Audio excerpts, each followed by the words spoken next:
सभी इंदौर वासियों को मेरा बहुत बहुत सादर नमस्कार। दोस्तों, इंदौर से बहुत पुराना रिलेशन है। मेरी रियल सिस्टर यहाँ रहती, भाई की ससुराल है, 3 कजिन सिस्टर्स यहाँ दी है और सुमित जैसा छोटा भाई है। इतना सब रहने के बाद में भी राका जी ऐसा हुआ है कि मैं सुमित के घर पे भी ठहरा हूँ। तो ये भी एक प्रेम है। तो इंदौर आने का कोई भी मौका मैं कभी भी छोड़ना नहीं चाहता। अभी साहिल मेरे बारे में पता नहीं क्या क्या बोल रहा था। मैं 1-2 बातें आप लोगों को जो नहीं पता है वो बोल देता हूँ, बाकी सबको पता है कि एक तो मैं बहुत छोटे सिटी से आता हूँ, 4 टायर सिटी से, और 12 सेकंड अटेम्प्ट पास, और ज़िंदगी में कभी 42% के ऊपर मुझे मार्क नहीं मिले। तो कोई भी मेरे बारे में बहुत ज़्यादा एक्सपेक्टेशंस ना करे। सर अभी तो 100% आ रहा है आपको कोशिश है, लेकिन कभी पासिंग का ही हुआ, कभी ऐसा ज़्यादा मार्क नहीं लिए। पर इतने शॉर्ट नोटिस के अंदर जिस तत्परता से आपके इंदौर के लोगों ने अपनी सहमति बताई, 5-7 दिन पहले निर्मल जी मतलब घुंगरू जी के साथ में हमारी बॉम्बे में ZCM थी, वहाँ उनसे बात हुई। फिर अनिल जी को हमने, आपके अध्यक्ष राका जी को हमने संपर्क किया और उनको बताया कि ऐसा ऐसा प्रोग्राम करने का मानस है। सुमित आनंद जो GJC के एक पिलर है, और मैं जब चेयरमैन था तो इलेक्शन होते हैं हमारे GJC में। अभी मेरे साथ में बैठे पूछ रहे थे कि कैसे इलेक्शन होते हैं। मेरा सब्जेक्ट नहीं है, लेकिन 2 मिनट में आपको बता देता हूँ। GJC के जो इलेक्शन होते हैं वो बहुत फेयर होते हैं, पूरे ऑनलाइन इलेक्शन होते हैं। और इसके अलावा डिलॉयट या यंगस्टर यंग जो बिग 4 फर्म है उसकी ऑडिट होती है। मतलब जो ऑडिट आप करोड़ों रुपए दे तो भी चेंज नहीं हो सकती है, उस ऑडिट में होते हैं। दिल्ली से इलेक्शन ऑफिसर आता है। और आप लोगों को एक चीज़ और बताना चाहूँगा कि इसमें काफ़ी लोगों को एक धारणा होती है कि GJC एक बड़े लोगों की ऑर्गेनाइजेशन है। इसमें राका जी इसकी जो रचना है, मैंने मैडम ने GJS का पूछा तो मैं उस पर भी आऊँगा, फिर मेरा जो मेन वक्तव्य है उस पर शुरू करूँगा, लेकिन कुछ आइडिया आपकी क्लियर कर दूँ। इसमें small medium large retailers, small medium large manufacturer, wholesaler, colour stone, silver, exporter, diamond, ये सब चीज़ों की सीट रिजर्व है। मतलब मैं जिस जोन को बिलोंग करूंगा, मैं अगर लार्ज रिटेलर हूँ, मेरे 4 शोरूम है, तो मैं मीडियम के सीट पे कभी चुनाव नहीं लड़ सकता, और मीडियम वाला लार्ज पे कभी चुनाव नहीं लड़ सकता। उसके डेफिनेशन बनी है कि आप क्या कितने एम्प्लॉय होने चाहिए, आपका कितना टर्नओवर होना चाहिए। तो स्मॉल के लिए भी 3 सीट रिजर्व है 20 के बोर्ड में। स्मॉल के लिए जिसमें कारागिर हो या छोटे ज्वेलर्स हो या सिंगल सेटर वाले हो जो अपना अच्छा बिजनेस कर रहे हैं, वो भी इसमें रिजर्व है। दूसरी बात, इस पूरे इंडिया के इलेक्शन में कोई भी जोन से किसी भी सूरत में 7 से ज्यादा मेंबर नहीं जा सकता है। मैं आपको आपके मध्य प्रदेश का एक एग्जांपल देना चाहूंगा। जबलपुर से आशीष, जिसको वर्धमान कोठारी बोलते हैं, ये 2 इलेक्शन में हाईएस्ट वोटों से चुन के आया, हाईएस्ट। लेकिन हमारे बोर्ड में उसको जगह नहीं मिली। जगह इसलिए नहीं मिली कि 7 सीट ऑलरेडी फुल हो चुकी थी हमारे वेस्ट जोन के अंदर, जिसमें महाराष्ट्र, मध्य प्रदेश, छत्तीसगढ़, गोवा, गुजरात आता है। तो इतना फ्री एंड फेयर इलेक्शन होता है। अभी इलेक्शन अनाउंस होंगे तो एक ये बात हो गई। और इस प्रोग्राम को आप तक पहुंचाने के लिए अनिल जी है, अविनाश जी है, राजेश जी है, अजय जी है, कमल सोनी जी है, आप सब लोगों ने, प्रमोद जी है, देवीलाल जी है, सब लोगों ने इसके अंदर बहुत हेल्प करी और कम समय में आपके पास में पहुंचाया। और आज आप लोगों का वर्किंग डे है।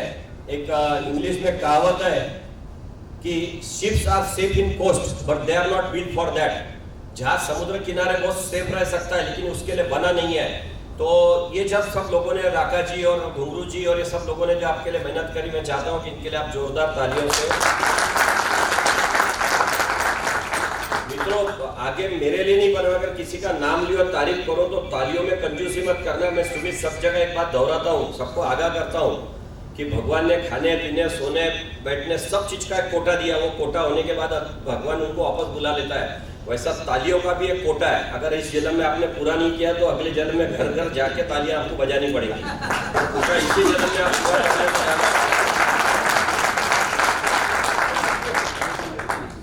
और जिस तरीके से अनिल जी, घुंगरू जी ने, सुमित ने और हमारे GJC के पूरे टीम ने, जिस मुझे एक आश्चर्य हुआ कि सोचता, देखता, बताता ये नहीं किया।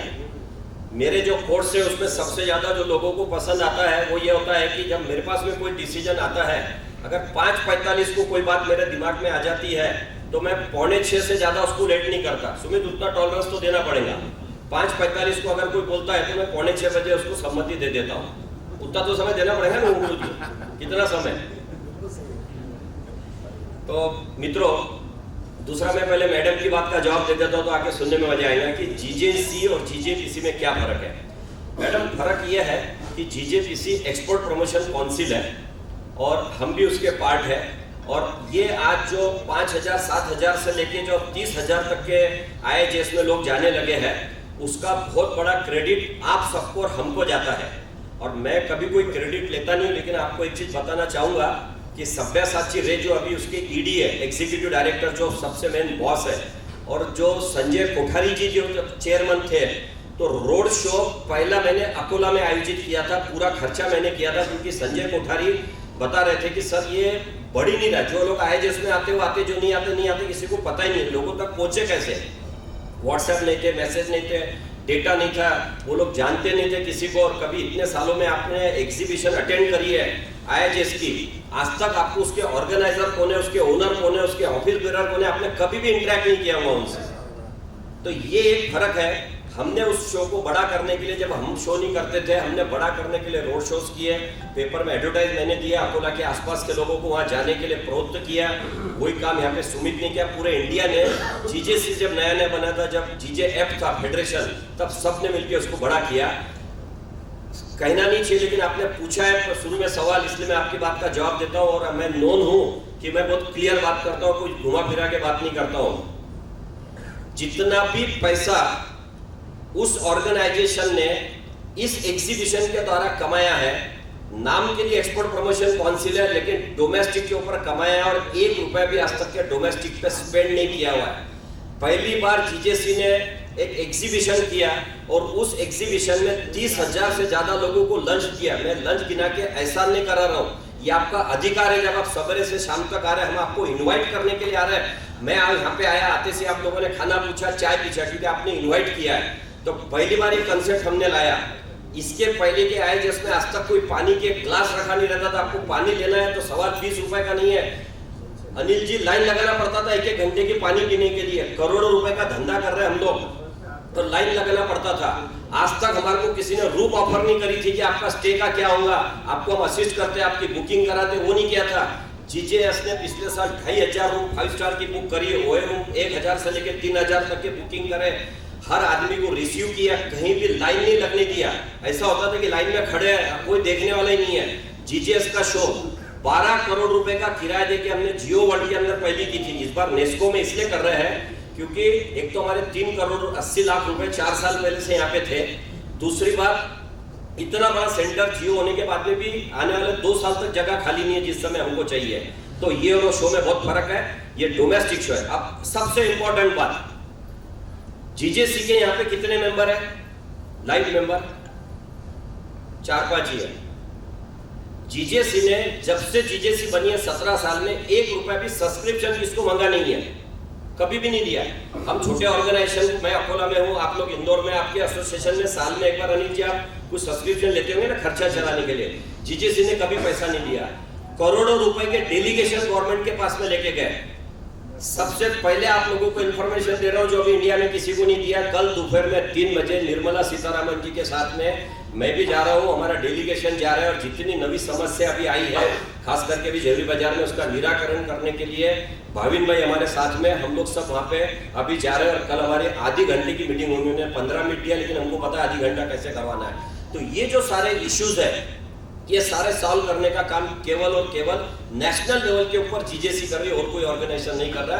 क्योंकि सब ऑर्गेनाइजेशन अच्छी है, वो अपने लेवल पे अपना अपना काम कर रही है, बहुत अच्छी बात है, लेकिन नेशनल लेवल पे। इसलिए आप जो यहाँ पे सहकार्य देंगे, वो सहकार्य आपको रिटर्न होकर आपके काम में आएगा। दोस्तों, ये तो सवाल पूछा था और इलेक्शन का आया था करके मैं उस बात के ऊपर आया। और मैं काफ़ी ट्रैवल करता हूँ, अभी कल कलकत्ता था और आज यहाँ पे आया, कभी रास्ते में कभी साथ में। मैं देखता हूँ कि मैं तो, मेरी आदत ऐसी कि कान नाक सब खुला रहता है। मैं यूरिनल भी जाता हूँ तो देखता हूँ कि लोग क्या बात कर रहे हैं, कि रास्ते में मिले तो क्या बात कर रहे हैं। आप लोगों को एक चीज बताना चाहूंगा, हर 6 महीने में गवर्नमेंट कुछ न कुछ नया चीज ला रही है। कभी HOID आ रहा है, कभी होल मार्किंग के अंदर इशू आ रहा है, कभी इनकम टैक्स में आ रहा है, कभी ई-वे बिल आ रहा है। तो काफी लोगों की ये तो मान्यता होंगी भी कि सरकार हमारे ट्रेड के अगेंस्ट में है ना, वो चाहती नहीं कि ट्रेड बढ़े करके। सही बोल रहा हूं ना मैं? ये बिल्कुल गलत धारणा है। सरकार 1% भी हमारे इस ट्रेड के बिल्कुल भी अगेंस्ट में नहीं है, लेकिन जिस तरीके से हम काम कर रहे हैं उस तरीके के 100% अगेंस्ट में है। क्योंकि किसी ने बहुत अच्छा कहा है कि रेस चाहे कार की हो या जिंदगी की हो, जो आदमी सही समय पे गियर बदलेगा वही रेस जीतेगा। जो आदमी सही समय पे गियर बदलेगा, और आपने कितनी गाड़ियां देख लेंगी ऑटोमेटिक गियर में, तो 14 तक के गियर आते हैं, या जनरल कार के अंदर कभी 5, 6, 7 गियर आ रहे हैं। लेकिन आज तक के कोई कार में रिवर्स के लिए सेकंड गियर नहीं आनी थी, सेकंड गियर की जरूरत ही नहीं, एक ही गियर काफी है पीछे जाने के लिए। सरकार के साथ में जब हम अभी सरकार के साथ में जब हम कंटिन्यूस मीटिंग करते हैं, तो उन लोगों के जो क्वेश्चंस है, जो उनके सजेशंस है, जो उनके प्रॉब्लम है, भाई साहब काफी पीछे लोगों से इंटरेक्ट नहीं हो रहा था, आप थोड़ा साइड में निकालिए या इस साइड में आ जाइए। तो सस्ती है, इसमें हम लोगों को बहुत ज्यादा सुधारना करने की जरूरत है। कुछ बातें जो सरकार की गलतफहमी थी, मुझे याद है जब हम पहली बार चिदम्बरम साहब को मिलने गए थे, सुमित को याद होगा, हम लोग मिलने गए और हमारी इंडस्ट्री का जो इंप्रेशन था वो इतना डाउन था सरकार के सामने कि हम 5 जने सूट पहन के गए, 15 दिन के बाद में अपॉइंटमेंट मिली, तैयारी में लाखों रुपए लगाए, गवर्नमेंट के सामने रिप्रेजेंटेशन लेके गए, 30 सेकंड में हम लोगों को रवाना कर दिया गया, 30 सेकंड में। तो जब ये ऐसा हुआ तो हम लोगों के समझ में नहीं आया कि ये हमारी इमेज क्या है सरकार के पास में। हमने उसकी स्टडी करी और फिर हमने सरकार से कुछ प्रॉमिस किया, और सरकार को भी आईना दिखाने का हमने डिसाइड किया, और हमने स्टडी करके जब अगली बार रिप्रेजेंटेशन बना तो हम लोगों ने सोशल मीडिया से, टीवी पे आके, अलग अलग पार्टी से करके 500 MP को, इंक्लूडिंग आपके इंदौर में 10-12 साल पहले 500 MP को हमने ऑल इंडिया जेमेन ज्वेलरी की तरफ से हर लैंग्वेज में बना के लेटर लिखा, और 25 फाइनेंस मिनिस्टर को अलग अलग स्टेट के अंदर हमारी टीम जा के मिली और उनको बताया कि ट्रेड क्या है। मैं आप लोगों का सीना चौड़ा हो जाए, और जो ज्वेलर्स बोलते समय जो IPS IAS ऑफिसर जो सीना चौड़ा करके बोलता मैं IPS हूँ, वो ताकत आप लोगों में आए, उसके लिए मैं कुछ फैक्ट्स आप लोगों के सामने रखना चाहूंगा, जिससे आपका कॉन्फिडेंस बढ़ेगा। और फिर आगे जब कॉन्फिडेंस बढ़ेगा तो हम आगे कैसे इसको आगे ले जाए उसके बारे में बात करेंगे। दोस्तों, जब हमने सरकार को ये चीज बताई कि हजारों बिजनेस में से जेमेन ज्वेलरी का जो कंट्रीब्यूशन है वो 7 से 8% है जीडीपी में, आफ्टर क्लोथिंग 7 से 8%, हजारों में हम लोग 7 से 8% कंट्रीब्यूट कर रहे हैं। टोटल एक्सपोर्ट का 15% एक्सपोर्ट जेमेन ज्वेलरी की तरफ से होता है टोटल। अब जब मैं 7 से 8 बोल रहा हूँ, उसमें पैकिंग मटेरियल भी आ गए, उसमें हमारे आर्किटेक्ट भी आ गए, हमारे साथ में जो काम करने वाले लोग हैं वो भी आ गए, हमारे मैन्युफैक्चरर आ गए, सभी लोग उसमें आ गए। 1 करोड़ लोगों को हम डायरेक्ट रोजगार देते, चाहे वो कारागिर हो, चाहे शॉपकीपर हो, चाहे हमारे यहाँ का सेल्समैन सेल्स गर्ल हो, चाहे सॉफ्टवेयर बनाने वाला हो, जितने भी हमारी वैल्यू चेन है जो हम एक बिजनेस चलाने के लिए लेते हैं, 1 करोड़ 5 करोड़ लोग इस पे डिपेंडेंट है, 5 करोड़ लोग इस पे डिपेंडेंट है। और सबसे अगर कोई बड़ी बात है जो सरकार चाहती है कि आज हमारे यहाँ पे जो एम्प्लॉइज है ज्वेलरी शोरूम्स के अंदर 65% हम वुमन एम्प्लॉयमेंट देते हैं, वुमन एम्प्लॉयमेंट। मुंगलू जी, एक प्रोग्राम था मंथन, उस प्रोग्राम में गवर्नमेंट के सेंट्रल के मिनिस्टर मेरे साथ में थे, शाहनवाज हुसैन जी। मजाक मजाक में उन्होंने बोला कि यार तुम लोग बहुत बड़ी बड़ी छोड़ते हो, मैं इंदौर की लैंग्वेज में बोल रहा हूँ, बहुत बड़ी बड़ी छोड़ते हो बोले आप लोग। जीने के साथ, जीने के बाद, मरण से लेकर जिंदा तक के ज्वेलरी की जरूरत होती है, क्या ऐसी जरूरत होती है, क्या आन पड़ती है, सब पास में बैठे बैठे बोल रहे थे। बोले कुछ तो जानना चाहता हूँ, कुछ आप लोगों को करेक्ट करना चाहता हूँ। तो मैंने बोला ठीक है शाहनवाज जी, मैं आपकी बात, क्योंकि 1-2 मिनट बात ही मेरा अभी स्टेज पे नंबर लगने वाला, मैं आपकी सारी बातों के जवाब स्टेज पे दे देता हूँ। सर, जिस तरीके से मैंने उनको समझाया, आप लोगों को उसमें मजा आएगा। सबसे बड़ी बात तो मैंने उनको बताया कि सर जो अभी डिबेट चल रहा है, उस समय हम पेपर पढ़ रहे थे नाश्ता करते समय, तो उस समय ये चल रहा था कि आधार कार्ड का इंपॉर्टेंस कितना है, आधार कार्ड का। और आधार कार्ड के ऊपर बात ये चल रही थी और कोर्ट में भी केस गई थी कि आधार कार्ड को क्यों सख्ती कर रहे हैं। और आधार कार्ड का इंपॉर्टेंट हम सबको आपको मालूम है। आज फ्लाइट में चढ़ना है, ट्रेन में चढ़ना है, खाना खाने जाना है, होटल बुकिंग करना है, रिटर्न भरना है, बिगर आधार कार्ड के कुछ नहीं होता। और अगर मैं बिगर किसको पूछे कलकत्ता से निकल के जो मेरी फ्लाइट है वो जीपीएस के द्वारा इंदौर आई और इंदौर से मैं लेमन ट्री के अंदर जीपीएस लगा के पहुंचा हूं, बराबर है ना। आज जीपीएस और आधार दोनों का काम है। मैंने बोला सर शाहनवाज जी देखिए वो आदमी मुस्लिम है लेकिन जितना हिंदू कल्चर को रिस्पेक्ट देता है और जितना नॉलेज उसका है, मैं दावा करता हूँ सदन में बैठे हुए किसी आदमी का उतना नॉलेज नहीं होगा शाहनवाज जी को जितना नॉलेज है, एंड ही रिगार्ड्स लॉट। मैंने बोला सर 5000 साल पहले जब सीता जी को उठा के लेके गया था रावण, तब सीता जी किस दिशा में गई किसी ने देखा नहीं था। सीता जी ने अपने गहने रास्ते में बिखेरते चली गई थी और उससे यह पता लगा था कि किस दिशा में सीता जी को ले जाया गया। तो बोला सर 5000 साल पहले सीता मैया को ढूंढने में जीपीएस का काम हमारे ज्वेलरी ने किया था 5000 साल पहले। अब मैं इसको एकदम कट शॉर्ट कर रहा हूं। अब चले तो गए लेकिन रोज सीता जी को छलता था रावण, कभी राम बन के, कभी लक्ष्मण बन के, कभी कैके बन के, कभी उनके पिता का दशरथ का रूप धारण करके सीता जी के पास पहुंचने के लिए सारे अड़ंगे करता था। अब एक वानर रूपी हनुमान कैसे सीता जी पहचानेंगी उसको और क्यों विश्वास करेंगी? इसलिए मेली मुद्रिका मुखमाई जलदल आज गए अचरज नहीं। एक अंगूठी ले जाके उन्होंने आधार कार्ड का काम किया कि मैं राम का दूत हूं, तो हमारे अंगूठी ने आधार कार्ड का काम 5000 साल पहले किया था, 5000 साल पहले। और सीता जी को मिलके आए इसका प्रूफ क्या देंगे राम जी को? तो उन्होंने अपना चूड़ामणि निकाल के दिया था, मतलब बिगर ज्वेलरी के तो काम उस समय भी नहीं चला था। और अगर आप बीच के पीरियड में आते हैं, बीच के पीरियड में तो मोहनजोदड़ो की खुदाई हुई थी, पूरी खुदाई हुई, आंग पे वस्त्र नहीं थे मूर्तियों के, टीवी एसी फ्रिज कूलर कुछ नहीं था, लेकिन मूर्तियों पे गहने लबालब भरे थे, लबालब भरे थे। सुमित ये तो सब हो गया पिछला, ये हो गई सब हिस्ट्री। आज आपको कस्टमर को क्या समझाना है? मेरे 4 शोरूम है, मैं ये बताना नहीं चाहता कि मेरा शोरूम बड़ा है, मेरा वैसे 6 स्टोरी शोरूम है मेरा। बताना इसलिए चाहता हूं कि जैसा आजकल ड्रोन चल रहा है मानव रहित, वैसा मेरा शोरूम बिगर मालक के चलता है। मेरे शोरूम में कोई नहीं है। छोटा भाई मेरा कल जीजेसी का डेलीगेशन रोड शो यूके गया, उसमें गया है, मैं और सुमित गए थे 4-5 साल पहले, और अभी मैं यहाँ पर हूँ। चारों शोरूम चल रहे हैं, 6-6 मंजिल के शोरूम है। दोस्तों ये जो शोरूम चल रहे हैं, जिस सिस्टम से चल रहे हैं, इसमें सबसे बड़ी बात जो है वो ऑटोमेशन की है, उसके क्रेडिबिलिटी की है।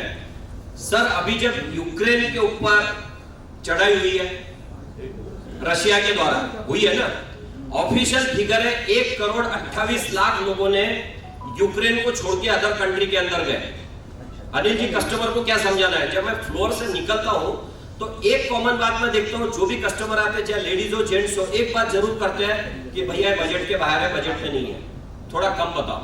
तो मैं खड़े रह के सब जगह उनको 2-3 बातें समझाता हूं कि मैडम आप मैरिज के अंदर बैंड किया, बोले बहुत बढ़िया किया, बोले घाघरा, बोले सब्यासाची का लिया, कैटरिंग बोले लालजी का किया जो हमारे अकोला का सबसे महंगा है, डेकोरेशन बोले संजय का लिया है। मैंने बोला मैडम ये सब क्षणभंगुर है, 2 घंटे बाद में कुछ भी काम नहीं आने वाले। जो ज्वेलरी में आप पैसा स्पेंड करेंगे अगर यहाँ कर लेंगे तो वहाँ कम पड़ेगा, ये जिंदगी के साथ भी काम आएगा और जिंदगी के बाद भी काम आएगा, फोटो में भी शोभा बढ़ाएगा और कॉन्फिडेंस भी आपके बहू का नहीं तो आपके बेटी का बढ़ा के रहेगा। इसलिए सारी जगह के कर्टेल करो और यहाँ पे आप लेकर आओ पूरा पैसा। अब सेकंड जस्टिफिकेशन है, वो बहुत इंपॉर्टेंट है। 1,28,00,000 लोगों ने यूक्रेन छोड़ के बाहर निकले। ये ऐसे लोग निकले जिनके पास में बहुत सदन थे, उनके पास में बैंक बैलेंस था, शेयर्स थे, प्रॉपर्टी थी, डेबिट क्रेडिट कार्ड था, टीवी एसी फ्रिज कार सब था। मैं आप लोगों से पूछना चाहता हूं, मेरे यूक्रेन में काफी कॉन्टेक्ट्स है, आप लोग यूक्रेन की करेंसी अभी 10% वैल्यू में लेंगे? नहीं लेंगे। यूक्रेन का जो अंबानी और अडानी के शेयर है यूक्रेन के, वो आप 5% में लेंगे? नहीं लेंगे। उनके डेबिट कार्ड में लाखों रुपए बैलेंस है, आप उनकी करेंसी नहीं लेंगे, आप उनका शेयर नहीं लेंगे। जमीन 10 रुपए स्क्वायर फीट मिल रहे, वो तो लेंगे? नहीं लेंगे। दोस्तों उनके पास का TV AC fridge cooler bank balance share market था, सब जीरो वैल्यू हो गया।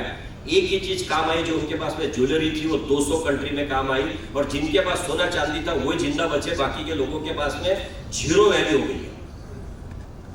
कोई कंट्री दावा नहीं कर सकती कि आज सेफ है तो कल आज सेफ है कल अनसेफ नहीं होगी।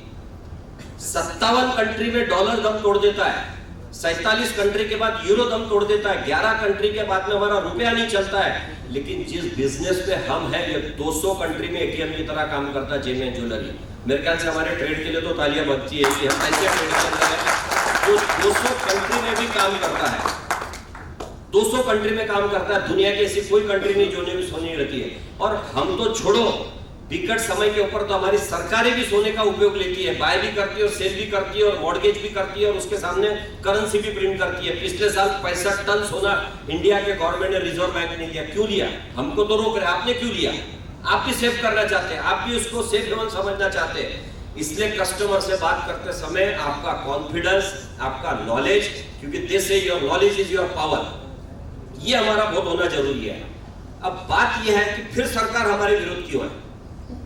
दोस्तों, आज के 25-30 साल पहले जब मेरे सिस्टर का संबंध हुआ था यहाँ पे, तो जब पिताजी को पूछा सब आसपास पड़ोस ने कि बोले क्या करते सामने वाले, क्या है क्या नहीं, तो उन्होंने बड़े प्राउडली बताया कि उनके घर में एम्बेसडर है और 2 एम्बेसडर थी मेरे जवाई के पास में। तो बाकी की डिटेल बोलने की जरूरत ही नहीं पड़ी। लेकिन अगर कोई आके बोले कि मेरी बेटी की शादी करना और घर में एम्बेसडर है, तो मैं उस घर में मेरी बेटी दूंगा मैं उस घर में? नहीं दूंगा, क्योंकि मुझे पता है ये पुराना रईस है। आज इसके पास में मारुति 800 लेने की भी ताकत नहीं है, इसलिए 40 साल पुरानी गाड़ी यूज कर रहा है। मतलब क्या हो गया कि आपने नई टेक्नोलॉजी, नए चीजों को, नए सारे चीजों को आत्मसात नहीं किया। 1000 टन सोना इंपोर्ट होता, 800-750 टन ऑफिशियली होता, 150 से 200 टन ऑर्गेनाइज और स्मगलिंग के द्वारा होता है। ये कहाँ जाता है, किधर जाता है, ये सारे सरकार की चिंता रही है। ये कांग्रेस से लेके बीजेपी से लेके सारे सरकार की, लेकिन किसी सरकार में ताकत और गट्स नहीं थी कि इसके पीछे रख के इसका पता लगाया जाए।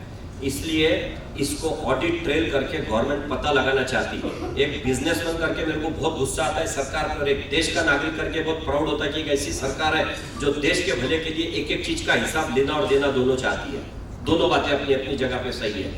तो हमको अपने काम करने की पद्धत को हटाना है। जब मैं इंदौर आज के 20 साल 15 साल पहले लकी लक्ष्मी के लिए आया था, 90% लोगों के पास में मैं वो सर्वर पोट्री को होटल में आया था और उस समय सबके पास में नोकिया था। आज कितने लोगों के पास नोकिया है यहाँ पे? नहीं है। तो जो चीज को हमने चेंज नहीं करा, नहीं बदला, तो सब मैं आपसे ये कहना चाहता हूँ कि अब समय है, आप सोच लो कि आपको क्या करना है, वरना समय ने ये ठहरा लिया कि आपसे क्या करवाना है। आपको इस बिजनेस में रखना है। एसटीडी पीसीओ थे, निकल गए। कोडैक कैमरे था, निकल गए। 2-in-1 3-in-1 थे, निकल गए। वीसीआर थे, निकल गए। तो ये भी डिस्ट्रक्टिव, सुमित याद होगा अपना लंदन में सब्जेक्ट था 10 दिन का, डिस्ट्रक्टिव इनोवेशन। मैं वैसे 12वीं फेल हूँ, लेकिन सुमित के साथ में मैं कैम्ब्रिज यूनिवर्सिटी में 10 दिन रहने का मुझे मौका आया और वहाँ का सब्जेक्ट था डिस्ट्रक्टिव इनोवेशन। शायद लीडरशिप इन डिस्ट्रक्टिव इरा ये सब्जेक्ट था, लीडरशिप इन डिस्ट्रक्टिव इरा। तो सरकार जो चाहती है, देखिए मैं यहाँ खड़ा हूँ, यहाँ पे काफी सारे, सबसे पहले हिंदुस्तान के अंदर आंखों का चश्मा निकालने का ऑपरेशन इंदौर में होता था। मुझे याद है 30 साल पहले, बराबर 30 साल पहले। दोस्तों, दृष्टि का तो ऑपरेशन करते आता, लेकिन दृष्टिकोण का ऑपरेशन नहीं करते आता। वो डॉक्टर अभी तक पैदा नहीं हुआ। लेकिन अगर आप दृष्टिकोण नहीं बदलेंगे और केवल दृष्टि का ऑपरेशन करेंगे, तो आप इस रेस से बाहर निकल जाएंगे और सिस्टम आपको बाहर निकाल देगा। आपको उसके अंदर कोई लेने गया। और तकलीफ यह है कि जब कोई भी मुसीबत आती है, तो आदमी को मुसीबत में फंस गया तो कोई को ग्रह दोष दिखता है, किसी को वास्तु दोष, पितृ दोष, शनि दोष। मैं भी यहाँ पे आके मंगलनाथ की पूजा करके गया हुआ उज्जैन में, सारे दोष दिखाई देते। लेकिन जिस दिन रियलाइज हुआ कि खुद का दोष क्या है, उस दिन के बाद सारे दोष निकल गए। हमको ये देखना है, 2 तरीके से देखना है कि गवर्नमेंट क्या चाहती है। दूसरा, सबसे बड़ी अगर कोई कंपटीशन है तो वो आज हमारे पास में जो है वो है चेन स्टोर्स की, ऑर्गेनाइज्ड प्लेयर की, है ना। यहाँ पे भी सारे ब्रांड आ चुके हैं और आज हम बहुत लाइटली ले रहे हैं। लेकिन जिस तरीके से वो लोग अपना बिजनेस बढ़ा रहे हैं, किसी ने स्टडी किया आप में से कि उनमें और हमारे में क्या फर्क है? 2 ही चीजें आज बिजनेस कस्टमर मांगता है, 2 ही चीजें।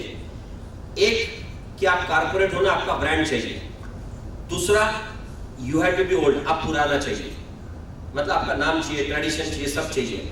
लेकिन ये दोनों से काफी नहीं होगा।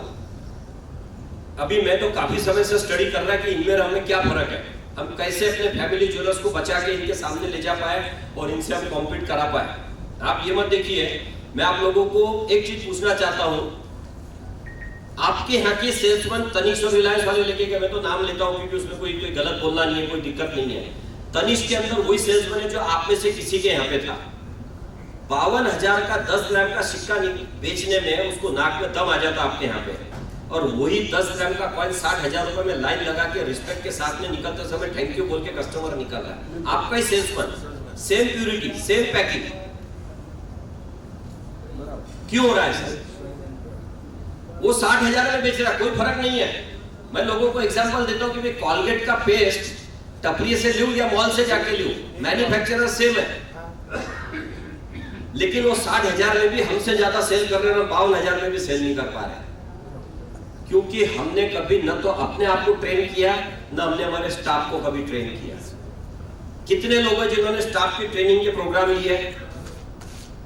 कितने लोग हैं?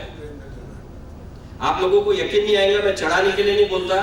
3 साल पहले स्पीकर फोन ऑन करके, साइड में फैक्ट बोलता हूं, सुमित पहले मुंह मोड़ रहा है, मेरे यहाँ का स्टाफ थोड़ा सा सेल कुछ बातों में थोड़ा डिस्ट्रप्शन आया था, मैं सुमित को फोन लगाया, सुमित ये प्रॉब्लम आ रहा है। सुमित मैं ऐसा परामर्श नहीं हूँ, जो फैक्ट है वही बता रहा हूँ, तेरे को पसंद नहीं आता तारीफ की भी।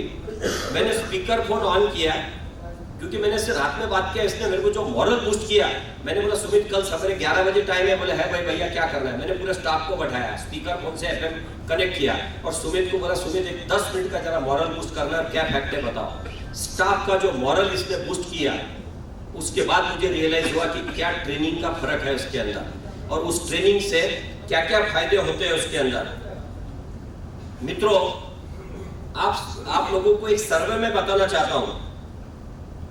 एक सर्वे आया इंटरनेशनल कि आपके जब 100 कस्टमर, आपको कई लोगों को लगता होगा ना ये पहले आता था अब नहीं आ रहा, ये कस्टमर आता था अब दिखाई नहीं दे रहा है, ये नहीं जा रहा है। एक सर्वे आया, इंटरेस्टिंग है।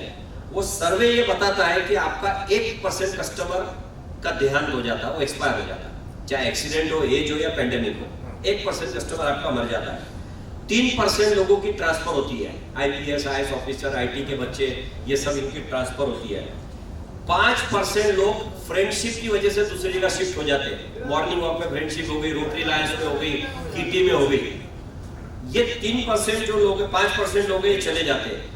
9% लोग प्रतिस्पर्धा की जो एडवर्टाइजमेंट आती है उसकी वजह से हमारे पास से चले जाते हैं। 14% लोग हमारी जो क्वालिटी में हम सुधारना नहीं कर रहे, पैकिंग मटेरियल में नहीं कर रहे, डेकोरेशन में नहीं कर रहे, प्रेजेंटेशन में नहीं कर रहे, आने वाले कस्टमर को इंपॉर्टेंस नहीं दे रहे हैं, जो एक जेस्चर चाहिए वो नहीं दे रहा है, उससे चले जाता है। लेकिन सबसे बड़ा जो जाता है, 68% जो तुम्हारे कस्टमर कम होते हैं, वो आपके स्टाफ की उदासीनता की वजह से होते हैं। स्टाफ की उदासीनता, तो मैं यहाँ खड़े रह के आपके स्टाफ को दोष नहीं दे रहा हूँ। ये उदासीनता के रिस्पॉन्सिबल कौन है? ये 68% जो कस्टमर को वापस जाने दे रहा है, इसके रिस्पॉन्सिबल हम यहाँ बैठे हुए लोग हैं। कितने लोग हैं ईमानदारी से हाथ ऊपर करके बताएं जो अपने स्टाफ को इंसेंटिव देते हैं? एक, मैं आपसे मिला तो I am sorry, I am forgetting your name. Vakpati jewellers. Vakpati jewellers. Sumit से तो मैंने पैटर्न ही समझाया कि कैसे देना चाहिए, तो उसका तो सवाल ही नहीं, हाथ ऊपर होना ही। सर घुंगरू जी है, 5 लोग हैं जो देते हैं। एक अपनी हिंदी कहावत है कि मैं भी रानी तू भी रानी, कौन भरेगा मटके का पानी।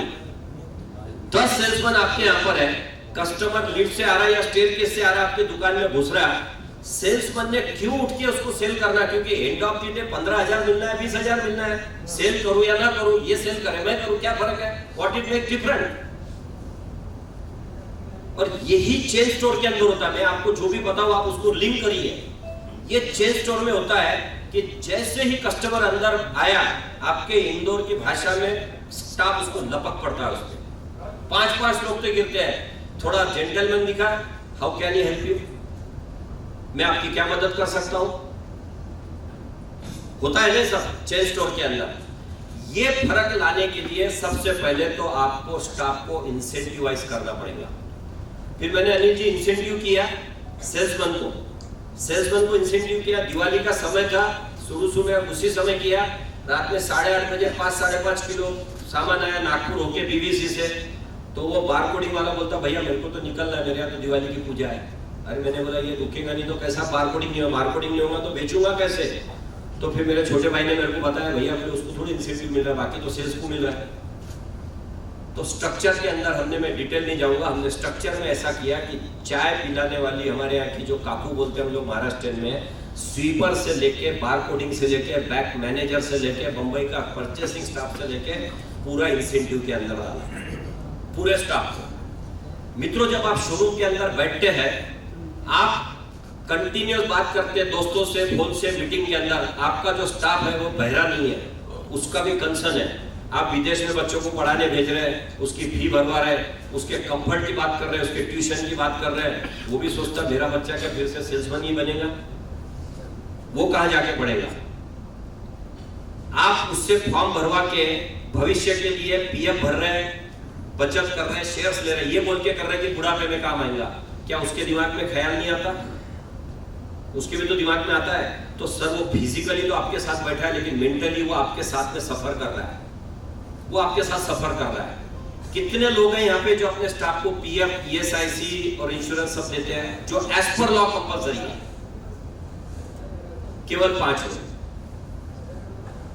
तो सर जब 68% स्टाफ पे डिपेंड है, और अगर आप उसमें सुधारना नहीं करेंगे, जो कि चेन स्टोर के अंदर का स्टाफ पीएफ, ईएसआईसी सारी चीजें ले रहा है, इंश्योरेंस ले रहा है, तो अगर आप उसको नहीं देंगे तो वो आपके लिए मेहनत ज्यादा क्यों करेगा।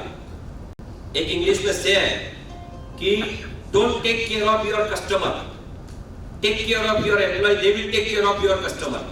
अरे 1000 कस्टमर की केयर लेने से 40 आदमी की केयर ले, तुम्हारे हजारों लोगों की लेगा। ये तो सौदा है ना, ये सस्ता सौदा है।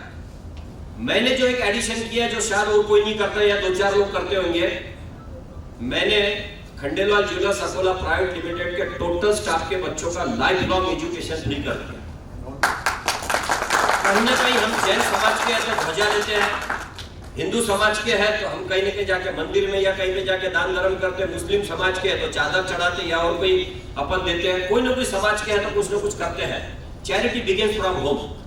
मित्रों इतना सब देने के बाद में व्यापारी है, आंवला दिया और काशी फल लिया, फल एक्सचेंज किया मैंने स्टाफ के साथ। आंवला दिया, मराठी में हमारे बोलते हैं आवळा दिला भोपळा घेतला, दिया आंवला और लिया इतना बड़ा फल। कैसे लिया?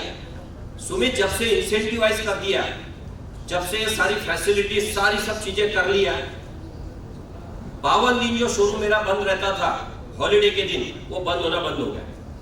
क्योंकि एक कहावत है इंग्लिश में, when your expenditure stop when your income stop your expenditure not. क्या जिस दिन छुट्टी उस दिन खर्चे बंद रहते हैं आपके?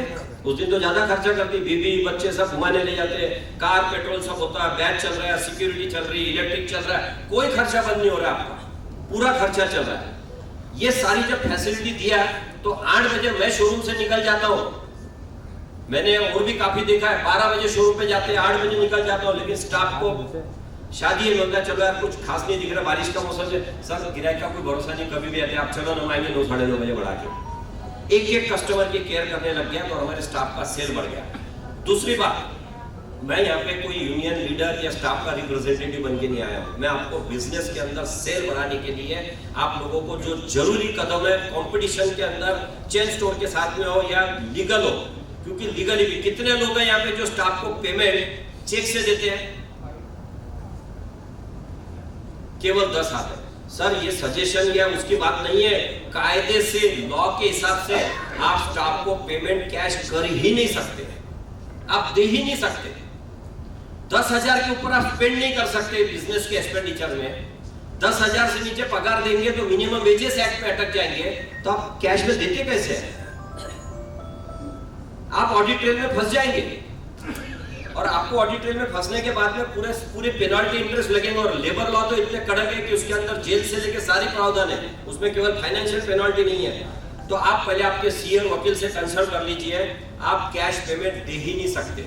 और चेक पेमेंट और कैश पेमेंट देने से उनकी बचत बहुत हो रही है। कई बार तो समय नहीं मिलता जाने निकालने करने में, तो जो 10,000 का पगार वो यूं गड्डियों में खर्चा कर देता था, आज उसमें के 2-4 हजार बच रहे, क्योंकि उसका समय नहीं है, आलस आ रहा है और उसकी जाने अनजाने में बचत हो रही है। तो ये जो सारे प्रयोग है, ये हमने करने के बाद में सेल में बहुत बड़ी सुधारना हुई। तो हम लाभम के अंदर लोगों को समझाते कि आप बिजनेस कंप्लायंसेस करिए। ये हो गया एक स्टाफ की बात। सेकंड, यहाँ बैठे हुए में हर एक आदमी के पास में मोबाइल है। ये मेरा एक बहुत फेवरेट एग्जाम्पल है पिछले 15 साल का, लेकिन ये आपको बहुत लाभ पहुंचाएगा। कितने लोग हैं जिन्होंने अपना मोबाइल एक नंबर में परचेस करके वैट से लेके जीएसटी तक के उसका सेटअप अपने बुक्स के अंदर लिया है, चेक से पेमेंट लेके? केवल 10 हाथ ऊपर है। सर, मैं भी मारवाड़ी आदमी हूं और यहाँ पे हिंदी साइडर है ज्यादा सर है। सरकार को टैक्स देने में भी कंजूसी नहीं और सरकार से पैसे निकालने में भी कंजूसी नहीं।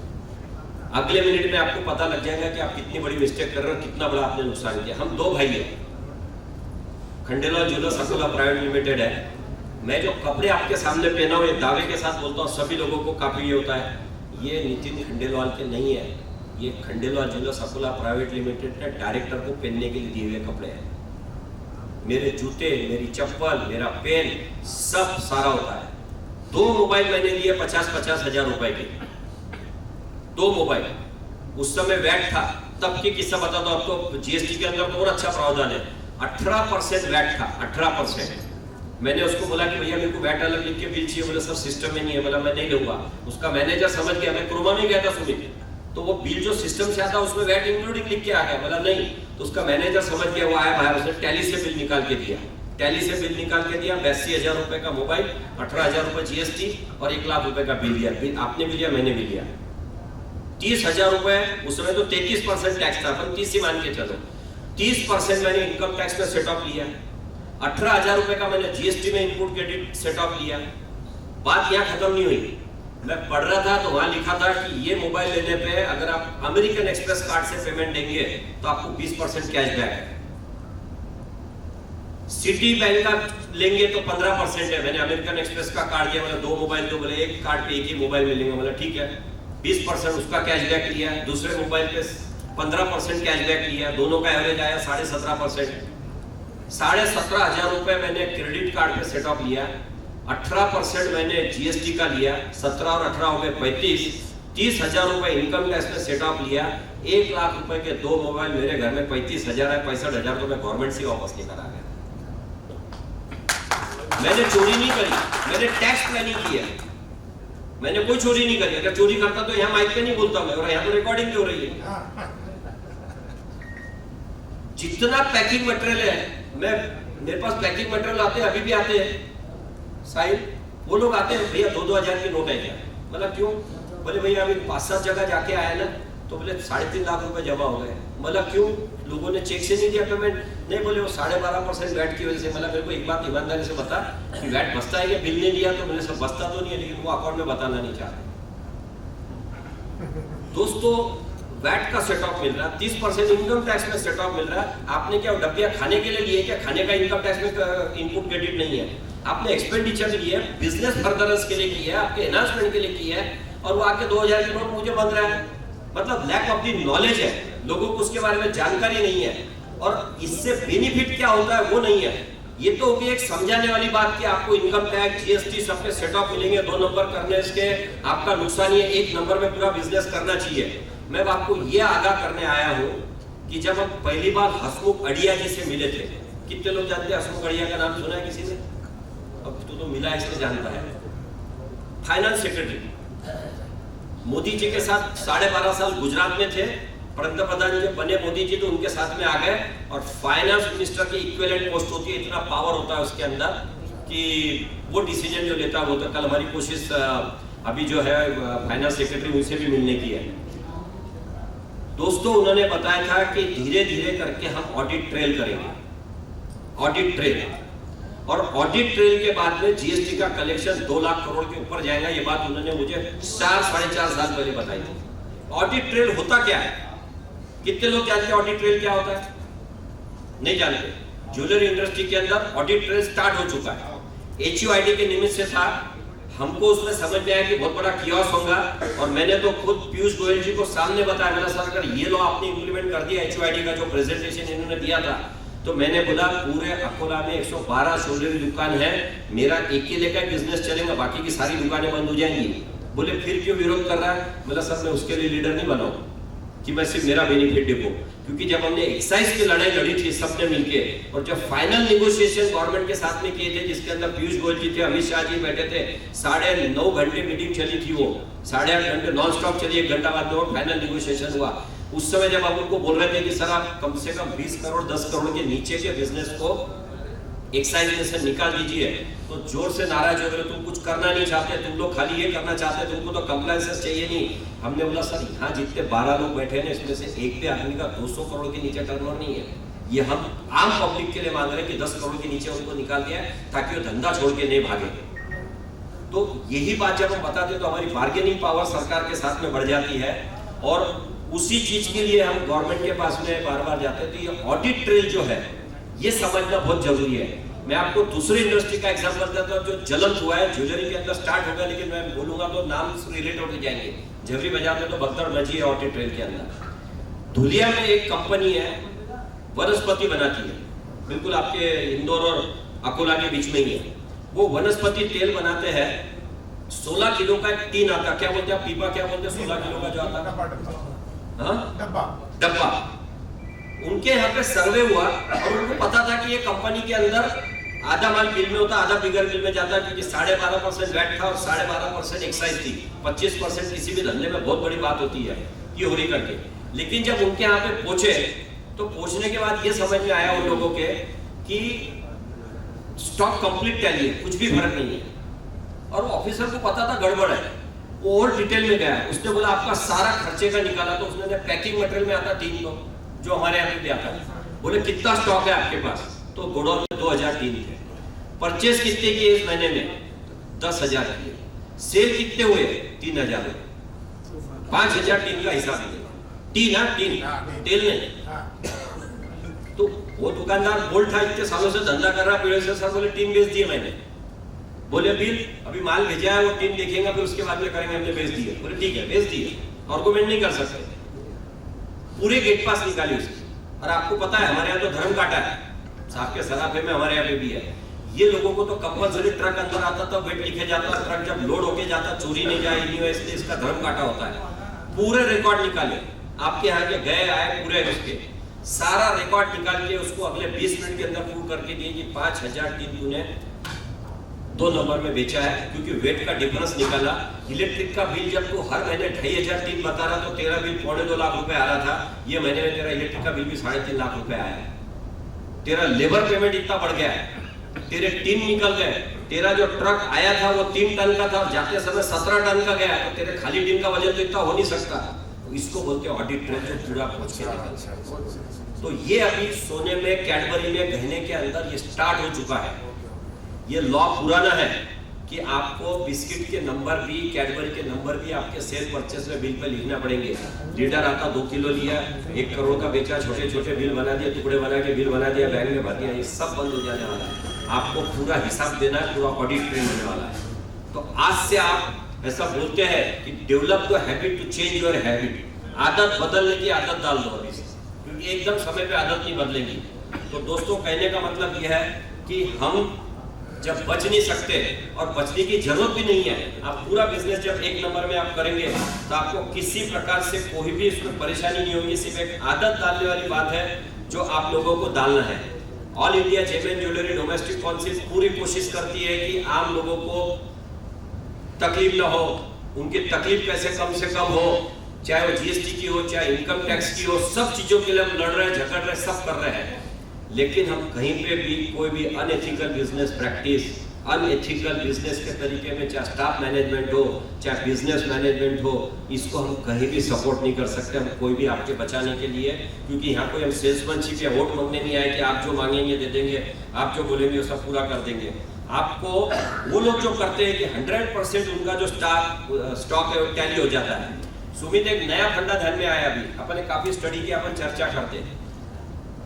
हम लोग हमारे स्टाफ को पैसे लेके सारे चेन स्टोर में भेजते हैं 2-4-6 महीने में। क्यों भेजते हैं? उससे 2 बेनिफिट होते हैं। एक तो लेटेस्ट डिजाइन पता लगते हैं, पैकिंग मटेरियल पता लगता है, रहन सहन कैसे पता लगती है, रेट से लेके सारी चीजों में। अब जब यहाँ कस्टमर 250 रुपए ग्राम में बेचने में तकलीफ आ रही है और वहाँ 700 में बेच रहा है, तो ये मैं अगर मेरी सेल्स गर्ल को समझाऊं कि देखो 700 बेच रहे, तो भी उसको मजा नहीं आता, उसको बात समझ उद्देश्य लगते हैं उसको। जब वो जाके देख के आती कि ये 750 में बेच रही है मेरी कोई तो भी कलीग बहन और मैं 250 में भी नहीं बेच पा रही, तो उसका कॉन्फिडेंस फुल होता है। लेकिन एक नई चीज ध्यान में आई है, वो लोग तुम सब लोगों के यहाँ पे हर महीने में आधा 1 ग्राम पौन ग्राम की परचेसिंग करने भेजते हैं और तुम्हारे नंबर ऑफ बिल कितने हो गए हैं वो भी पूरा पता लगा, वो भी पूरा पता लगा के दे रहे हैं। और तुम लोगों को जो होलसेलर और मैन्युफैक्चरर से माल सप्लाई हो रहा है, अगर मैंने बोला कि मुझे तनिष्क में क्या जा रहा है, तो मेरा मैन्युफैक्चरर होलसेलर शायद उसकी टर्म्स कंडीशन नहीं बताएगा डिजाइन के साथ में, क्योंकि इसकी कमिटमेंट है। लेकिन अगर वो एक तनिष्क वाले ने खड़ा होगा 250 शोरूम का जो परचेसिंग कर रहा है कि सुमित क्या कौन से डिजाइन बताओ, तो पूरी की पूरी डिजाइन उसके सामने खोल के रख देंगे, पूरी की पूरी डिजाइन खोल के रख देंगे और रख ही ले। तो मित्रों, इनके साथ अगर कॉम्पीट करना है तो हम लोगों को इनके जैसा ही बनना पड़ेगा। हमारी एम्बेसडर कार और पुराना जो था वो हमारा कुछ भी काम नहीं आने वाला है। जितना हम लोग एडवर्टाइजमेंट पे कितना खर्चा कर रहे हैं हम लोग, निगलिजिबल। दूसरी बात, गुरु पुष्य आता है। कई बार तो मैं किसी से बात करता हूँ शाम में 5 बजे, नागपुर में कैसा था गुरु पुष्य, बोले नितिन जी गुरु पुष्य आपने तो बोला नहीं, कल भी बात हुई थी आपकी, तुमको पता ही नहीं है। फिर बोला पता नहीं है, बोले यार क्या करें, बोले गुरु पुष्य की ऐड दे दो, आजकल पेपर में 4 लाख रुपए लग जाते हैं, रेडियो में दो तो 4 लाख रुपए लग जाते हैं, व्हाट्सएप मैसेज भेजो तो करते। मैंने भैया एक काम करो, ये जब कॉमन त्योहार आते हैं, मैंने वहाँ पे पूरा उनका 11 लोगों का, वैसे तो पूरा एसोसिएशन मजबूत है, लेकिन जो 11 बड़े स्टोर है उनको मैंने बोला सबको बेनिफिट होगा, उनका एक ग्रुप बना दिया, रेट फिक्स करवा दिया और सारा मिलके जो कॉमन दिन है उसकी एडवर्टाइजमेंट कॉमन शुरू कर दिया। अकोला के अंदर भी आज अगर गुरु पुष्य की, धनतेरस की या फिर अक्षय तृतीया की ऐड आती है, उसका महत्व आता है, तो 6 जने 7 जने मिलकर कॉमन ऐड देते हैं कि स्वर्ण खरीदी योग, नीचे कटसी 6 लोगों के नाम, खत्म। लोगों को रिमाइंड करवा रहे हैं। तो एक जगह आके हम लोग बल्क बाइंग कर रहे हैं, वो एक अलग बात है। वो लोग कैरेटोमीटर बल्क में बाइंग करते हैं, पैकिंग मटेरियल बल्क में बाइंग करते हैं, एडवर्टाइजमेंट बल्क में बाइंग करते हैं। आप जो पेपर में एडवर्टाइजमेंट 1 लाख रुपए की देते हैं, मैं नाम नहीं लूंगा, आपके यहाँ तो जैकेट की जैकेट देने की सिस्टम है, पूरा सामने का फ्रंट पेज, लेकिन जितने रुपए में आप फ्रंट पेज देते हैं उतने रुपए में वो जो एक पूरा देता है उतने में आपको क्वार्टर पेज भी नहीं मिलता, क्योंकि वो बल्क बाइंग कर रहा है और आप सब बिखर बिखर के बाइंग कर रहे हैं। तो ये समय आ गया, अपनी प्राइवेसी अपनी बहुत जरूरी है, डिजाइन की प्राइवेसी है, कुछ कोर कॉम्पिटेंसी है, वो सब रखी है, लेकिन जो चीज उजागर है, जो कहीं बचने वाली नहीं है, उसको तो आपको करना ही पड़ेगा। दूसरी एक चीज समझ में आई, एक बहुत सुंदर किताब मैंने इस रिसेशन में पढ़ी, वो थी टोयोटा वे ऑफ मैनेजमेंट और एक थी टोयोटा अंडर फायर। बहुत ही सुंदर लर्निंग आई थी। कितनी किताबें मैं पढ़ता हूं, लेकिन हर किताब में एक ही चीज लेने जैसी होती है। आप अगर किसी कारपोरेट्स के पास में जाते हैं, मैं मेरे आपको गाड़ी का एग्जांपल देता हूं। मेरी कार को 3.5 साल की वारंटी थी, 3.5 साल के अंदर मेरी कार खराब हो गई, उसका इंजन डाउन हो गया। कंपनी के अंदर फोन लगाया, तो वैन आई, 1.5 घंटा बोला, 2.5 घंटे में आई गई, लेके गई। 15 दिन 8 दिन के बाद में उनको फॉल्ट ही मिला कि अनरिपेयरेबल है, सर आपका इंजन बदलना पड़ता। 16 लाख रुपए का इंजन बिगर इंश्योरेंस क्लेम किए कंपनी ने बदल के दिया। ये टोयोटा का नहीं, मैं लैंड रोवर की बात कर रहा हूं। टोयोटा के अंदर क्या करते हैं वो लोग, जो मैंने मेरे शोरूम में इंप्लीमेंट किया, आपको बताता हूं मैं। टोयोटा में यहाँ तो कोई ट्रैक्टर नहीं आते हैं, उसने एग्जाम्पल में दिया है कि वहां पे ट्रैक्टर सेल होते हैं और किसान कहीं का भी हो, वो थोड़ा सा आम लोगों से तो थोड़ा सा पिछड़ा होता ही है, क्योंकि उसका काम मेन स्ट्रीम में नहीं है, कोई बड़े शहर में नहीं है, उसका काम अपने खेती में है। उन्होंने बताया, थोड़ा पानी देना, तो उन्होंने उसमें बताया कि बोले एक पार्ट है जो रेगुलर खराब होता था और कस्टमर देखा कि एक ही चीज है जिसके लिए नाराज होके जाता था, हरदम कस्टमर नाराज होके जाता था और वो वारंटी में नहीं था पार्ट, वो गलती कस्टमर की रहती थी, हमारी नहीं रहती थी। तो हमारी एक मीटिंग हुई, उस मीटिंग में डिसाइड हुआ कि ये सारा बराबर है, ये कस्टमर कैसा सेटिस्फाइड किया जाए। तो उनके एक चतुर्थ श्रेणी कर्मचारी ने बताया कि सब क्या फर्क पड़ता है, वो छोटे आदमी है, अपने कमाई में से थोड़ा सा हिस्सा चले जाएगा, लेकिन आप अगर उनको सर्विस देंगे तो बहुत अच्छी बात होगी। उन्होंने बहुत इनोवेटिव प्रोजेक्ट किया।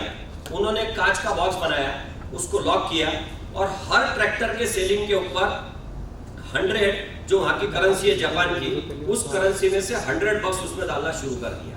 उसका नाम रखा उन्होंने सनशाइन कलेक्शन।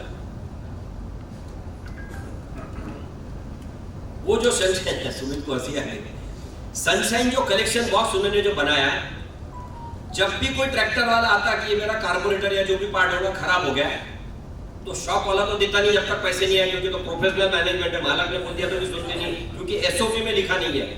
वो जो मैनेजर था वो ट्रैक्टर नंबर नाम सब लिखता, सनशाइन बॉक्स में से उसको जितने रुपए का सामान उतने का निकाल के शॉप में देता, कस्टमर हंसता चले जाता। हर ट्रैक्टर के पीछे 100 रुपीज उन्होंने उसमें जमा करना शुरू कर दिया।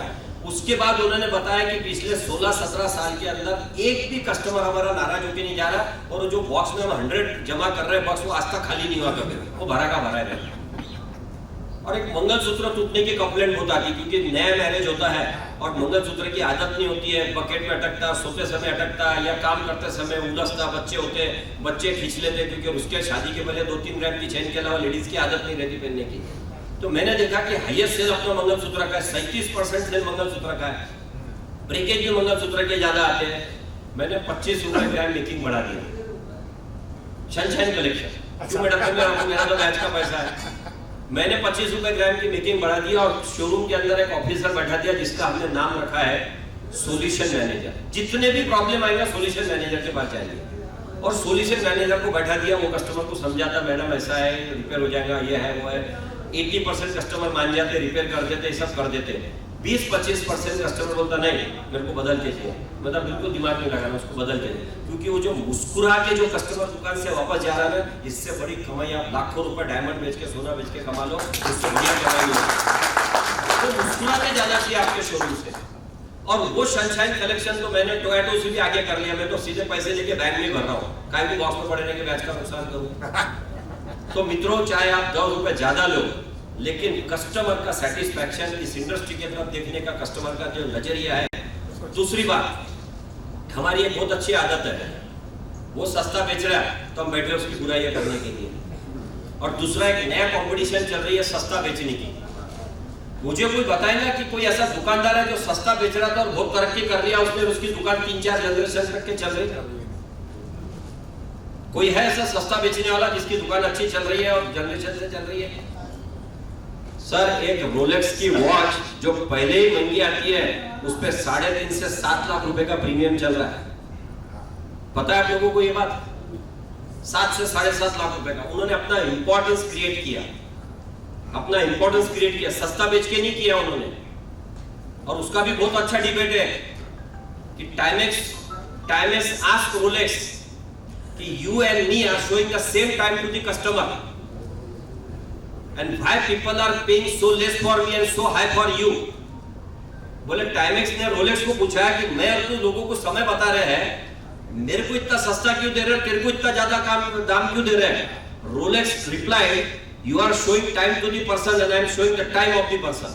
तो लोगों को समय बता रही है, मैं लोगों का समय बता रहा हूं। तो सर, सस्ता बेचने से माल नहीं सेल होता। आप में से कितने लोग हैं जो सस्ता मोबाइल लेते हैं 300-400 का? कितने लोग हैं जो 300 रुपए 200 रुपए का शूज पहनते हैं? कितने लोग जो 100-150 रुपए का शर्ट मिलता है आपके रास्ते के ऊपर हाट के अंदर, वो पहनते हैं? हम बेस्ट से बेस्ट देते हैं। कस्टमर सस्ता मांग ही नहीं रहा, होड़ हम में लगी हुई है सस्ता बेचने की, होड़ हम में लगी हुई है। हम तो दावे के साथ कस्टमर को बोलते हैं, कोई कस्टमर आता भैया सस्ता मेरे पास में नहीं है, मेरे पास अच्छा है। वो बांगर सीमेंट की ऐड आती नहीं, सस्ता नहीं सबसे अच्छा है। तो जो टीका वही है जो भाव ले रहा है। तनिष्क सस्ता बेच रहा है आप में से, रिलायंस बेच रहा है, मलाबार बेच रहा है, कोई सस्ता नहीं बेच रहा है, और फिर भी दुकानें बढ़ते चले जा रही है। तो कहने का तात्पर्य यह है, अगर आपको मार्केट में टिकना है तो there is only way to improve your sale is to improve your services. आप जितनी सर्विसेज बढ़ाएंगे उतना आपका सेल बढ़ेगा, ना कि सस्ता बेचने से आपका सेल बढ़ेगा। हम तो क्लियर बोलते हैं लोगों को, सस्ता रोए बार-बार, महंगा रोए एक बार। सीधी भाषा में जो लैंग्वेज में समझ में आता है उस लैंग्वेज में हम कस्टमर को समझा देते हैं। मित्रों, कहने बोलने के लिए बहुत चीजें हैं, बहुत सारी एग्जांपल है। हमको भाभी भाई को भी सुनना है। मेरा तो केवल इतना ही काम था कि आपका मॉरल बूस्ट करें। आप इस बिजनेस में हैं, आपको प्राउड फील हो कि हम साला रामायण से लेके अभी तक के काम कर रहे हैं, जिंदगी के साथ और जिंदगी के बाद भी काम आए। एक नंबर बिजनेस करने के क्या फायदे होते हैं, और स्टाफ के ट्रेनिंग के कंपैरिजन के तो मेरे पास में ऐसा है कि हम 3 घंटे भी रखें तो कम है। लेकिन मैं आपके सिर्फ एक फूड फॉर थॉट आपको देना चाहता हूँ कि आप लोग इस तरीके से काम करें। आगे जो भाविन भाई का जो सेशन होगा, एक चीज मैं आप लोगों को बताना चाहूंगा कि आप भाविन भाई की उम्र की तरफ मत देखिए। फर्म तो 60 साल पुरानी है, ही लुक सो यंग। पिछले 10 साल से गवर्नमेंट की जितनी भी मीटिंग हुई है, सारे मीटिंग के अंदर भाविन भाई हमारे साथ में थे। इसलिए गवर्नमेंट की नब्ज और हमारी नब्ज दोनों उनको पता है। मैं एक बहुत अच्छा एग्जांपल आप लोगों को देना चाहूंगा, जिसके लिए मैं भाविन भाई के लिए मैं जब किस्सा बोलूं उसके बाद आपसे तालियां अपेक्षा करूंगा। सर किस्सा ऐसा हुआ था कि पीएमएलए आया था अभी, जब मैं चेयरमैन था तभी, prevention of money laundering act, 50,000 के ऊपर की रिपोर्टिंग आपको करना है। तीसरी बार आया कायदा, और ये जिंदा है भी, ये गया नहीं है, ये सिर्फ दबरा है, क्योंकि इंटरनेशनल ट्रीटी है।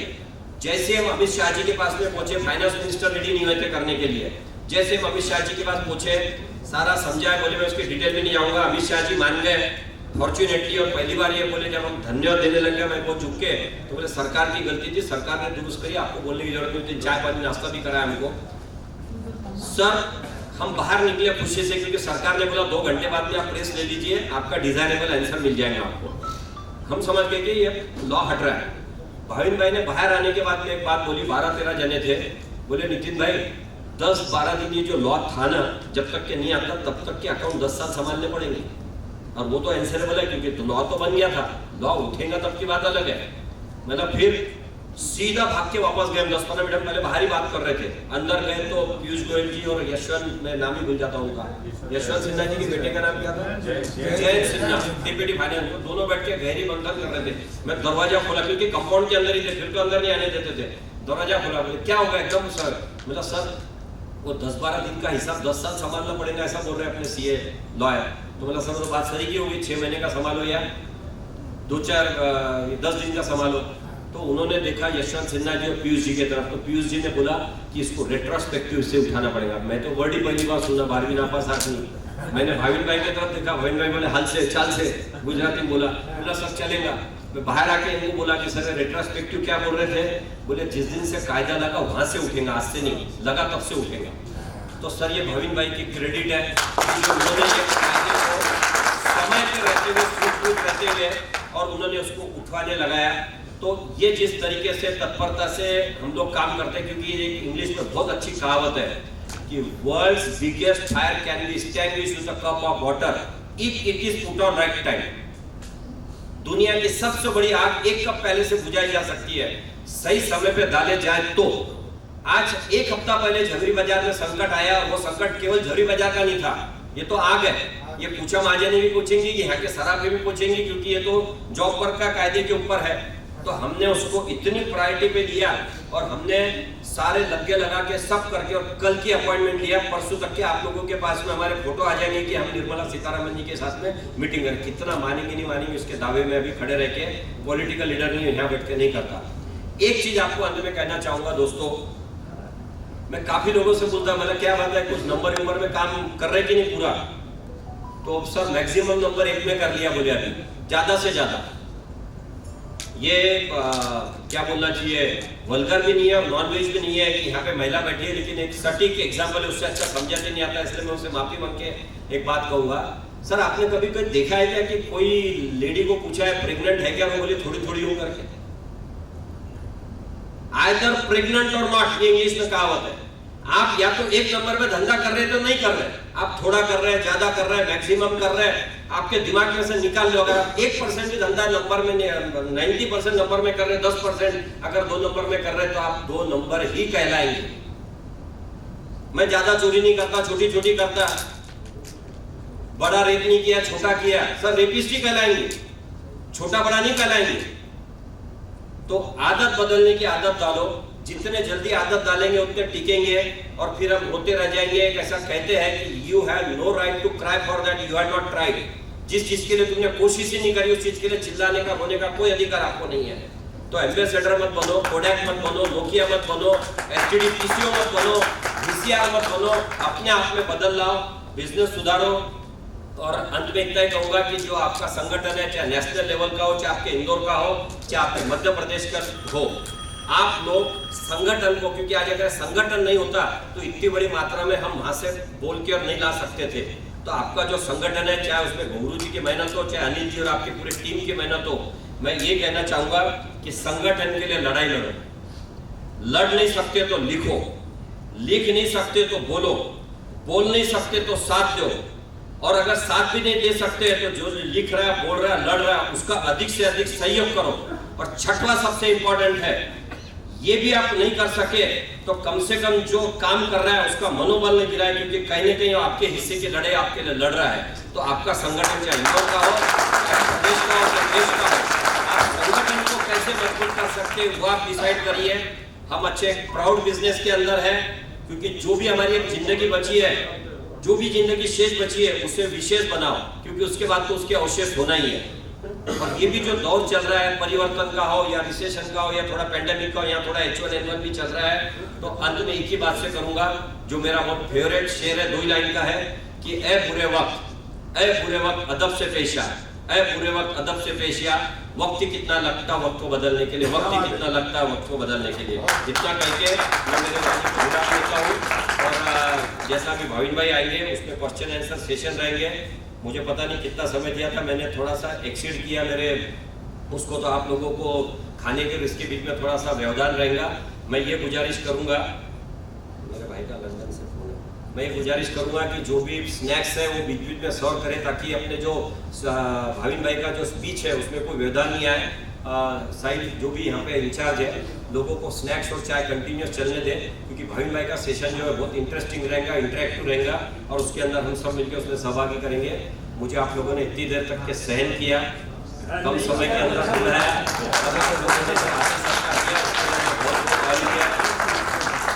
एक चीज मैं आप लोगों को बताऊंगा। साहिल ने आपको जीजीएस शो के बारे में सब बताया, उन्होंने बहुत अच्छा क्वेश्चन पूछा, उसके बारे में भी बताया। मैडम, मैं आपके क्वेश्चन को इसलिए दाद देता हूं कि जब हम सरकार के पास जाते हैं तो सबसे ज्यादा हमारी जो ट्रेनिंग होती है, मैं इसलिए आपको बता रहा हूं कि कल हम जा रहे, सीखने लायक बात है, आप आपके बच्चों को भी बताना कि जज a man by his question not by the answer. तो मैं क्वेश्चन की बहुत इज्जत करता हूं और मैं थैंक दूंगा कि आपने बोला। अब उसका एक एग्जांपल देता हूं आपको जाते जाते, भले मैंने मेरे वाणी को विराम दिया, जो कल हम करने वाले हैं कि 2 दोस्त फादर के पास में जाते हैं चर्च में, बोले father can I smoke while praying, क्या मैं प्रार्थना करते समय सिगरेट पी सकता हूं? कोई भी समाज में अलाउ नहीं है, चाहे क्रिश्चियन हो, चाहे हिंदू या मुस्लिम हो। बोले no my child you can't. दूसरा उसका दोस्त होशियार रहता साहिल जैसा, बोले father can I pray while smoking, क्या मैं सिगरेट पीते समय भगवान का नाम ले सकता हूँ? बोले बेटा भगवान का नाम तो कभी भी ले सकता, तो सिगरेट पीते समय भगवान का नाम ले सकते हैं, लेकिन भगवान का नाम लेते समय सिगरेट पीना मना ही है। तो जब हम सरकार के पास जाते हैं तो अनिल जी, आपको एक चीज की, मैं कोई चीज की क्रेडिट नहीं देता, सब चीज की क्रेडिट एसोसिएशन को और सारे लोगों को देता, लेकिन एक चीज की मैं क्रेडिट खुद लेता हूँ और जो दावे के साथ लेता हूँ।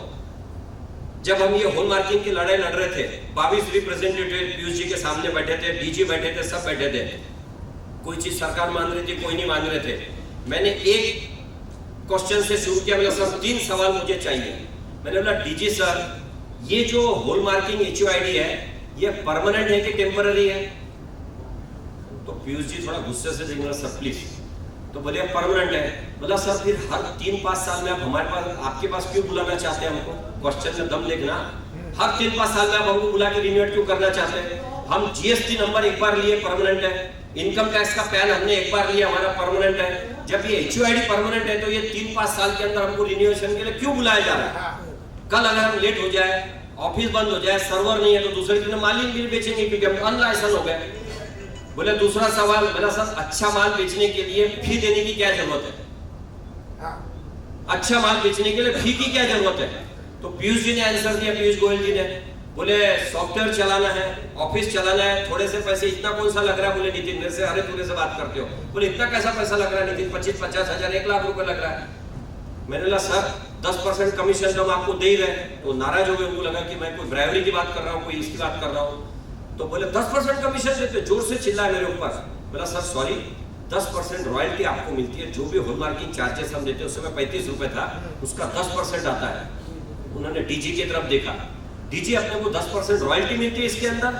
बोला हाँ सर, आशीष पेटे का 65 लाख का पिछले साल डील हुआ, 30 शोरूम है हमारे चेयरमैन के, और आज उनका बर्थडे भी है, तो 30 शोरूम है उनके, 65 लाख रुपए थे, 6.5 लाख तो सर आपको आए, 1.25 लाख तो मैं भी दे रहा हूँ 4 शोरूम का मिला के। अब कंपल्सरी हो जाएंगे, लाखों करोड़ रुपए आएंगे, तो फिर अलग से फी की क्या जरूरत है जब GST में नहीं लगता, इनकम टैक्स में नहीं लगता? तो ये जब पूछा तो पीयूष जी ने बोला निकाल दो ये फी भी, तो बोले सर लॉ सब मैं देख लूंगा, बोले आप हटा दो।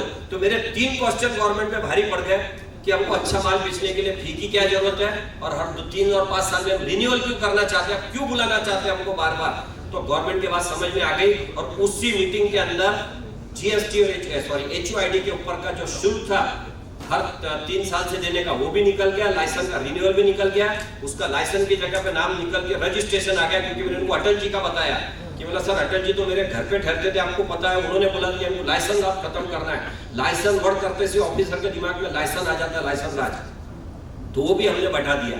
तो ये सब चीज के लिए आप सब लोगों का सहकार्य चाहिए।